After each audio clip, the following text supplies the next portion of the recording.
Welcome, and thank you for joining for another whiskey review. Today, going back to Islay, taking a look at this Octomore 10-year-old 4th edition, bang, 208 ppm.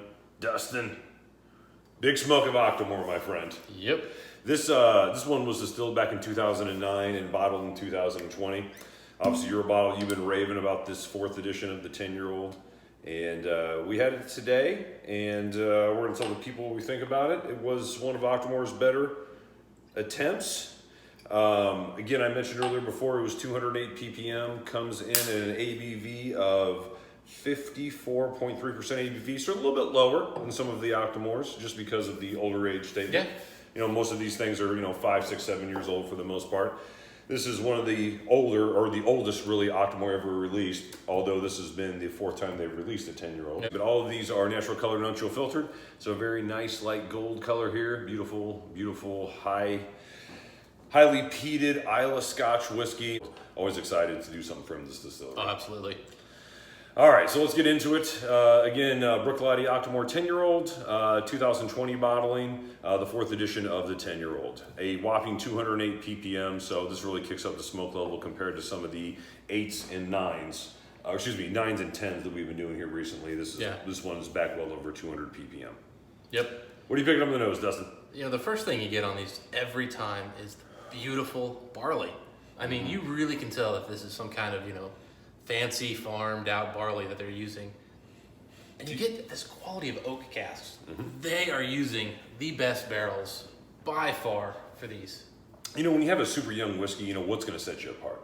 You know what I mean? I mean, you're on the island of Islay, just smoky whiskeys in general. So what's going to set you apart from the Lagavulins, Lafroig, Ardbegs, Bowmores, Kalilas, Bunnahabhains? One of the things is the high ppm content. The second thing is, if you're going to do super young whiskeys like this, and for 10, that's basically the entry level as far as years, usually for a lot of single malt Scotch whiskeys on Islay. But again, this is an older one for Octomore, so they pump up the ABV, they pump up the parts per million as far as the smoke content, and what they do more than anything, though, is they use every ingredient just to the best of their ability. Yeah. I'm talking casks, I'm talking the barley, and you get that in the finished product.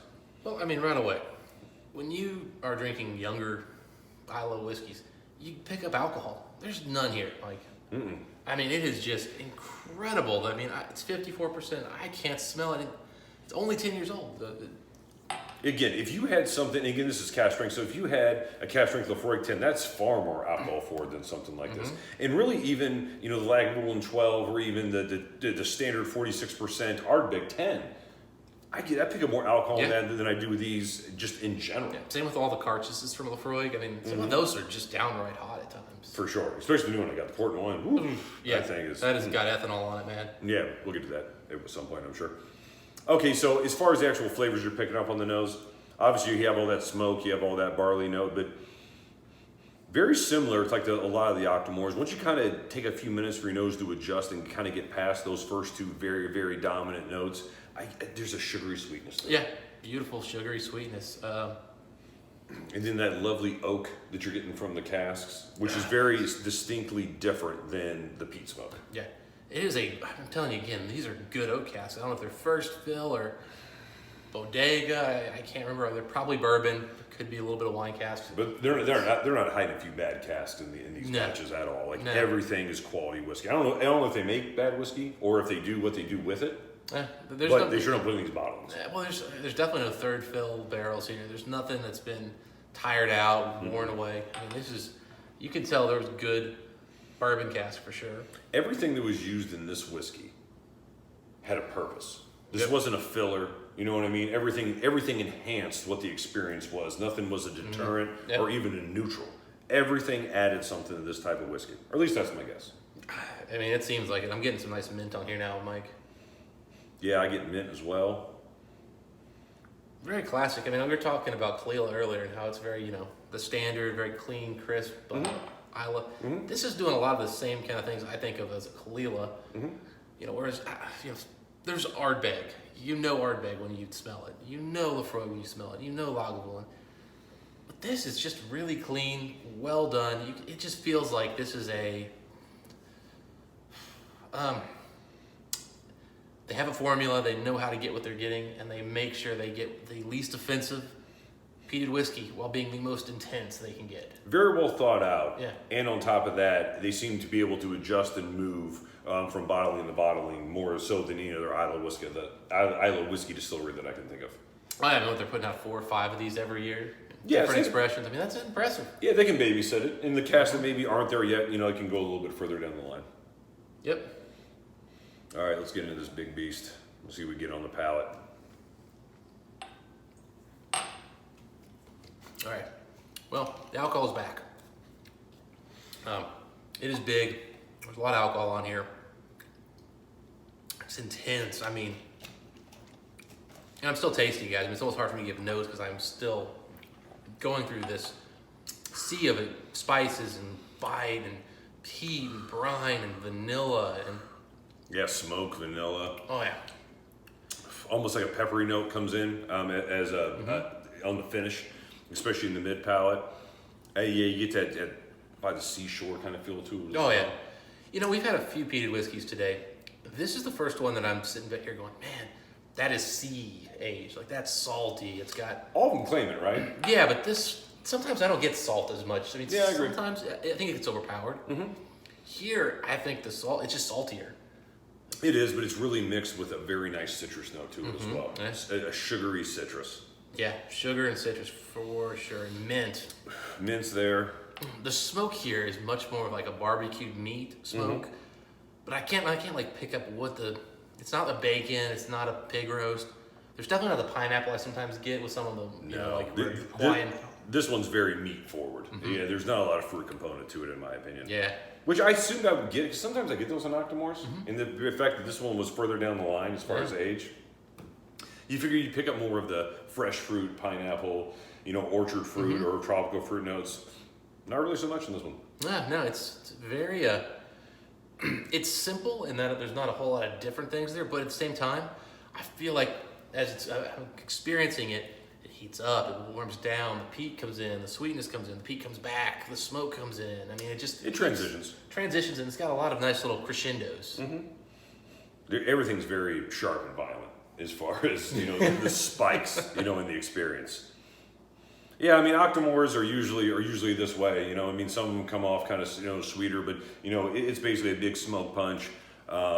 Usually, if you keep them on for a while, it has a nice creamy note that's kind of added to it, as well as that distinctive barley note. I mean, this is giving you Octomore experience like you think you would get. Yeah, I mean the one thing I'm picking up on here is I think this is a much longer finish than I'm used to.